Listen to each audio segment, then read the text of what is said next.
गणेश आणि मंदा हे दोघे आपल्या छोट्याशा गावी राहत होते. त्यांचं जीवन साधं होतं, पण त्यातच एक वेगळं सौंदर्य होतं. गणेश एका शेतात काम करत होता आणि मंदा घरकाम, शिकवणी आणि इतर गोष्टी करत होती. दोघांचं एकमेकावर खूप प्रेम होतं आणि ते प्रेम मजबूत होतं. ते एकमेकांमध्ये एक जणाचा सहारा आणि एक दुसऱ्यांचा विश्वास असं जगत होते. मंदा खूपच संवेदनशील होती. तिला कविता लिहायला आवडत असे. ती त्या छोट्या गावीच्या वातावरणात काहीतरी सुंदर शोधत होती. गणेशच्या कामाच्या दिवसांमध्ये मंदा एका शांत कोपऱ्यात बसून आपल्या कवितांसोबत गप्पा मारत असे. तिला साध्या गोष्टीतनं प्रेरणा मिळत असे. गंध, रंग, आवाज आणि निसर्गाची गोडी. मंदा हसत हसत गणेशजवळ आली आणि तिने म्हटलं, गणेश, आज एक नवीन कविता लिहिली आहे. अरे, हे काय? ते काय नवीन? गणेशने एक छोटं हसू देऊन विचारलं. मग त्यावर मंदाने उत्तर दिलं, माझ्या मनातलं स्वप्न मी तुम्हाला सांगते. थोड्याच वेळात गणेशने उत्तर दिलं, तू लिहिलेल्या कविता काय गमतीदार असतात. पण एक सांग, त्या कविता फक्त स्वप्नांबद्दल असतात का? मंदाने थोडा विचार केला आणि म्हटलं, हो, खरं तर त्या स्वप्नामधूनच मला प्रेरणा मिळतात. आणि ती स्वप्न फक्त रंगांचीच असतात. प्रत्येक रंगात काहीतरी सांगायचं असतं. रंगांमध्ये जीवन असतं. माझं म्हणणं आहे की ह्या स्वप्नांमधून जरा आपल्या जगाला वेगळा रंग देणारं असं काहीतरी करावं. आपल्या जीवनाला एक नवीन दिशा देऊ शकतात. माझ्या कविता आपल्या जीवनाला एक नवीन दिशा देऊ शकतात. मंद्यांच्या मनात एक विचार घोळत होता. माझ्या कविताचं एक उद्दिष्ट असावं. हे फक्त भावना व्यक्त करणारे नकोत, ते काहीतरी बदल घडवणारे असावे. म्हणूनच रंगाच्या प्रवासावर कविता लिहायला हवं.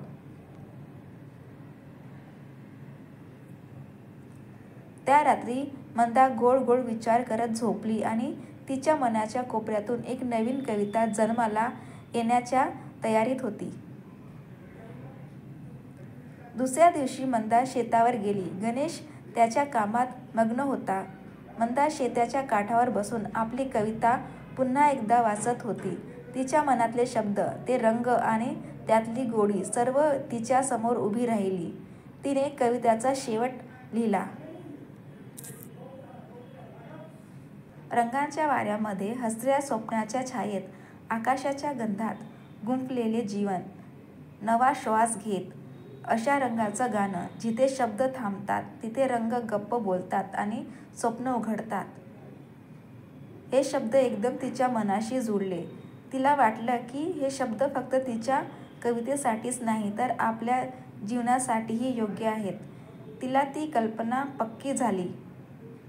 मंदा घरी गेली आणि तिने गणेशला विचारलं, तुम्हाला माझ्या मनातला नवीन विचार सुचवू का?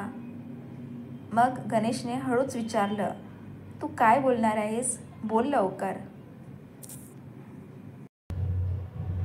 तुमचं शेत आणि माझं स्वप्न, या दोन्ही गोष्टींना एकत्र करून आपल्याला एक नवीन आयुष्य मिळवता येईल. या रंगांच्या सामर्थ्यानं या शेतात काहीतरी वेगळं करू शकतो. तसंच गावातल्या लोकांना एकत्र आणून त्यांना रंगांची आणि स्वप्नाची महत्त्वता समजवून देऊ शकतो.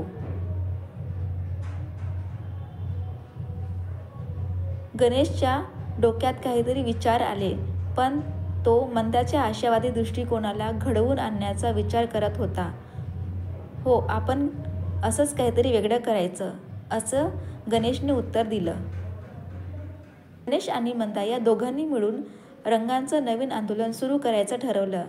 ते एकत्रितपणे गावातल्या लोकांना एका मोठ्या चित्रकला प्रकल्पांसाठी एकत्र करत होते. प्रत्येकजण आपापले रंग निवडून त्यांचं जीवन कसे रंगवायचे यावर चर्चा करत होते.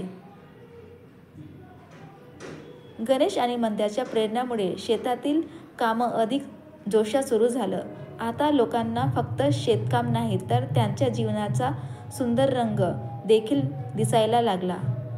गावात रंगाच्या गोडीनं आणि स्वप्नाच्या आशेनं सर्व वातावरण भरून गेलं. मंदा शिकवण देत असताना तिने रंगाची आणि शब्दाची गोडी सर्वांमध्ये पसरवली.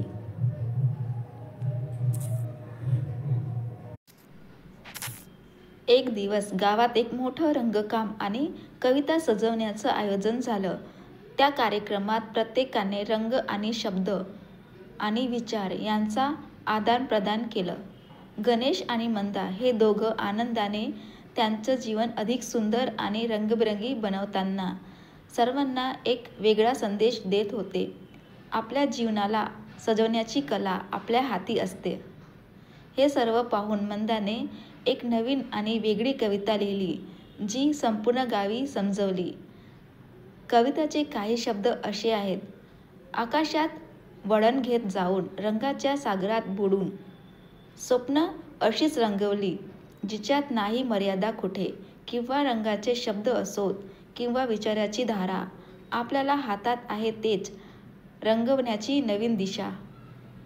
गणेश आणि मंद्याच्या विचारांनी गावात एक चमत्कारिक बदल घडवला. रंग आणि स्वप्नाचे सामर्थ्य लोकांच्या मनात रुजले. त्या रात्री मंदा आणि गणेश शेतात जाऊन एकत्र बसले. दोघे पाहत होते आकाशात रंगांचा खेळ आणि त्याच्या स्वप्नांचा रंग बदलत चालण्याची कला. त्यांच्या जीवनाला एक वेगळंच वळण लागलं होतं. रंग आणि कविता याचे गोड रंग आता फक्त कागदावर नाही, तर ते प्रत्येकाच्या हृदयात पसरले होते.